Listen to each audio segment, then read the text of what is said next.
தாய் தமிழ் உறவுகளுக்கு வணக்கம். நெல்லையில் தேவேந்திரகுல பொறியாளர் ஆணவ படுகொலை சீமான் கண்டனம் என்ற தலைப்பில் இந்த காணொளியை காண்கிறோம். தூத்துக்குடி ஆறுமுகமங்கலத்தை சார்ந்த கவின் நேற்றைக்கு முன்தினம் திருநெல்வேலி கேடிசி நகரில் ஆணவ படுகொலை செய்யப்பட்டார். இவருடன் படித்த ஒரு பெண்ணை, சித்த மருத்துவர் படித்த ஒரு பெண்ணை அவர் அடிக்கடி சந்தித்து வந்ததால் அந்த பெண்ணின் சகோதரர் சுர்ஜித் என்பவர் கூலிப்படை வைத்து கவினை வெட்டி படுகொலை செய்துள்ளார்.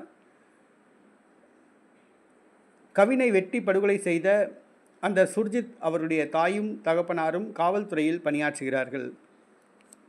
தற்பொழுது இந்த ஆணவ படுகொலை தமிழகம் முழுவதும் பரவலாக பேசப்பட்டு வருகிறது. ஆனால் தமிழகத்தை சார்ந்த எந்த ஒரு அரசியல் கட்சி தலைவர்களும் இந்த படுகொலையை கண்டித்து அறிக்கை வெளியிடவில்லை. நாம் தமிழர் கட்சி தலைமை ஒருங்கிணைப்பாளர் செந்தமிழன் சீமான் அவர்கள் கண்டன அறிக்கை வெளியிட்டுள்ளார். சாதிய ஆணவ படுகொலை செய்யப்பட்ட தம்பி கவின்குமார் மரணத்தில் தொடர்புடைய கொலையாளிகளுக்கு கடும் தண்டனை கிடைப்பதை உறுதி செய்ய வேண்டும் என்று வலியுறுத்தியுள்ளார்.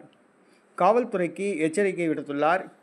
காவல்துறை சுர்ஜித்தின் தாயும் தகப்பனாரும் காவல்துறையில் பணிபுரிபவர்கள் என்பதால் அவர்களை வழக்கில் சேர்க்காமல் உள்ளது.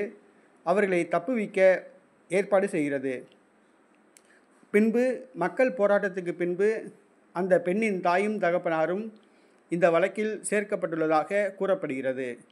சாதி பிரச்சனைக்காக கவின்குமார் படுகொலை செய்யப்பட்டுள்ளார். அவர் அந்த பெண்ணை காதலித்தாரா, காதலிக்கவில்லையா, அல்லது சாதாரண பேச்சுவார்த்தையா, பழக்க வழக்கமா என்பது கூட தெரியாமல் இந்த படுகொலை செய்யப்பட்டுள்ளது. என்னதான் படித்தாலும் தமிழகத்தில் சாதிதான் மேலே உள்ளது.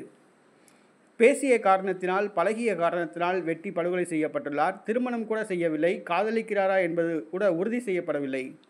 அதற்குள் இந்த அப்பாவி இளைஞர் படுகொலை செய்யப்பட்டுள்ளார். தேவேந்திர குலத்தை சார்ந்த இளைஞர்கள் சமீப காலமாக ஆணவ படுகொலை செய்யப்பட்டு வருகிறார்கள். திமுக ஆட்சியில் இது அதிகமாக நடைபெறுகிறது. திமுக ஆட்சியில் ஆணவ படுகொலை அதிகமாக நடைபெறுகிறது. முன்பு உடுமலைப்பேட்டை சங்கர் படுகொலை செய்யப்பட்டார். தற்பொழுது கவின் வெட்டி படுகொலை செய்யப்பட்டார். தேவேந்திரகுல வேளாளர் சமூகத்தை சார்ந்தவர்கள் இதை பார்த்து கொண்டு சும்மா இருக்கக்கூடாது, பொங்கி எழ வேண்டும். தேவேந்திர குலத்தை சார்ந்த சாதி அமைப்புகள் போராட்டத்தில் தீவிரமாக ஈடுபட வேண்டும். தேவேந்திரகுல அரசியல் கட்சிகள் இந்த பிரச்சனையை கையில் எடுத்து போராட வேண்டும் என்று கேட்டுக்கொள்கிறோம்.